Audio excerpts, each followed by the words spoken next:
Fala minha gente, tudo certo? Vamos nessa então falar sobre Internacional e nesse vídeo repercutir tudo que rolou no vestiário do Inter lá na Arena do Corinthians. E olha, um vestiário do tamanho desse confronto. Porque teve muita gente falando, Mano Menezes, depois do Magrão, o técnico Eduardo Cudê, várias informações importantes que obviamente eu tô aqui para te deixar bem informado. Antes, preciso te dizer que esse vídeo é em parceria com a galera da Zapay, Zapay, Zapay, um aplicativo gratuito para tu ter agora no teu celular. O que faz a Zapay? Uma consulta sobre o teu veículo. Tu vai lá e vê se tu tem conta para pagar, licenciamento em aberto, quem sabe o IPVA. Bom, tá tudo certo? É grátis. Beleza, consultou, os caras são credenciados ao Detran, tem segurança, dorme tranquilo. Bom, mas JB, apareceu alguma coisa para pagar? Tu tem até 12 vezes no cartão de crédito, dependendo do valor. No mínimo 10 é garantido. E aí, usando o meu código JBFilho20, tu tem 20% de desconto no primeiro pagamento por lá. Quer fazer essa conferência para ter certeza que tá tudo certo com o teu veículo? Carro, moto, ônibus ou caminhão? Aqui embaixo, ou descrição no primeiro comentário, tu baixa a Zapay.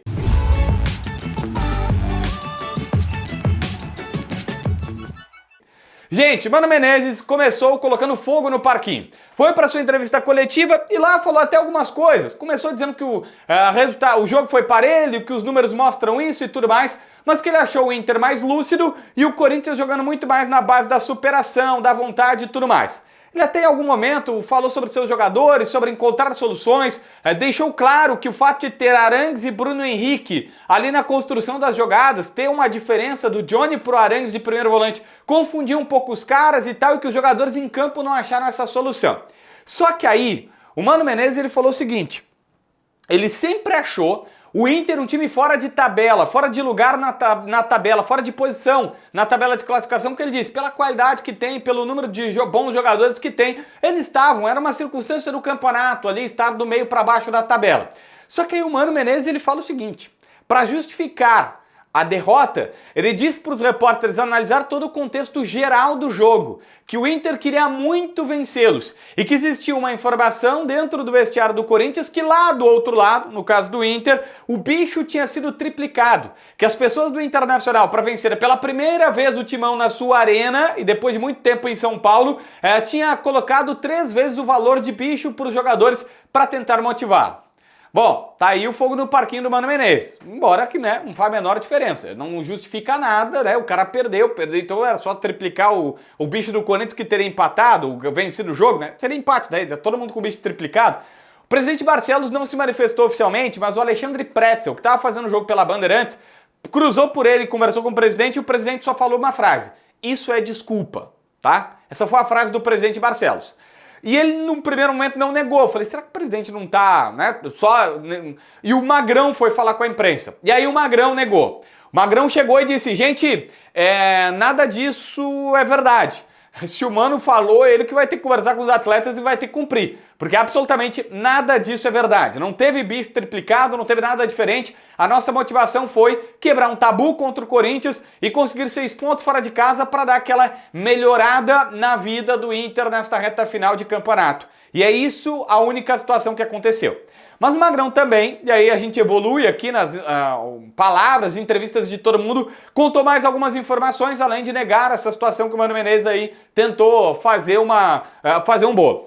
Ele disse que elogiou o Cudê, tem um cara que é muito trabalhador, que o Magrão contou o seguinte, a gente, eu tô acostumando aqui, as pessoas às vezes me veem falando e sendo o cara que é epidérmico, aquele Magrão motivacional e tal, e às vezes isso vaza do próprio clube no vestiário, mas seu trabalho é muito maior. Ele contou que recentemente foi fazer uma reunião com todos os departamentos para preparar esses últimos jogos do Brasileirão, e ele começou a entrar gente na sala e não parava mais. Eu falei, cara, muita gente trabalha aqui, desde a nutricionista até todas as pessoas e tal, então é um grupo de trabalho, não é só uma pessoa, mas o Magrão acaba sendo o cara que mais se expõe, que mais está na mídia, que é o mais conhecido de todos por ter sido jogador. Mas ele foi só elogios ao Cudê, dizendo que o cara é extremamente trabalhador, que fica até tarde no CT, que às vezes ele é um dos últimos a sair. Por vezes o Magrão disse, minha esposa tá me esperando 8, 9 da noite, é noite, tarde, e eu tenho que sair pelo lado, de fora, assim, pro Cudê não me ver, porque senão ele vem e começa a conversar. Às vezes é por amizade, porque eles se tornaram bem amigos, mas por vezes para dizer o que ele tem que fazer, o que ele tá pensando em fazer, e aí é trabalho, o trabalho dos caras. Sobre a sua permanência, Magrão diz que não pode falar sobre a sua permanência porque ainda não sabe, nunca falou com o candidato da oposição. Foi só elogios ao presidente Alessandro Barcelos, que lhe deu autonomia para trabalho. E ele falou, tem do outro lado o D'Alessandro e Abel, que são amigos dele, mas que ele não sabe se vai ficar ou não. A única coisa que ele, para ficar, teria que ter autonomia. Não pode ser só mais um. Se ele for mais um, ele volta para o Inter Miami, que era onde ele estava trabalhando, executando um trabalho nos Estados Unidos. Bom, o Kudê também falou e deu várias declarações importantes da sua entrevista coletiva.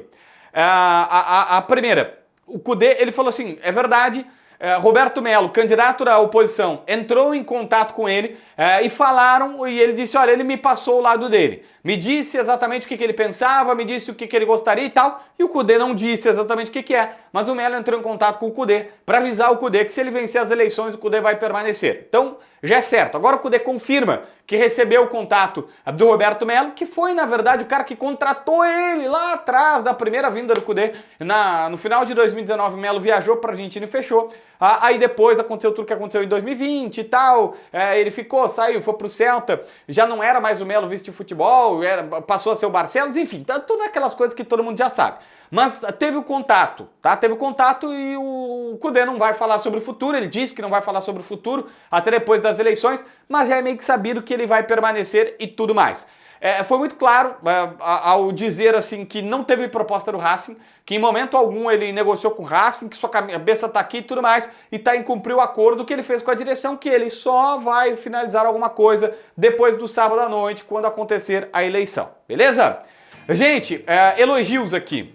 Kudê também falou sobre alguns jogadores, e eu acho que, na verdade, vamos fazer o seguinte, vou deixar para o próximo vídeo, para fatiar um pouquinho, já tá longo esse vídeo aqui, então deixo a análise do Kudê dos jogadores para o próximo vídeo, para a gente também poder repercutir mais no canal. Se inscreve no canal, assina a notificação, deixa teu like, comenta aqui embaixo para ver mais vídeos.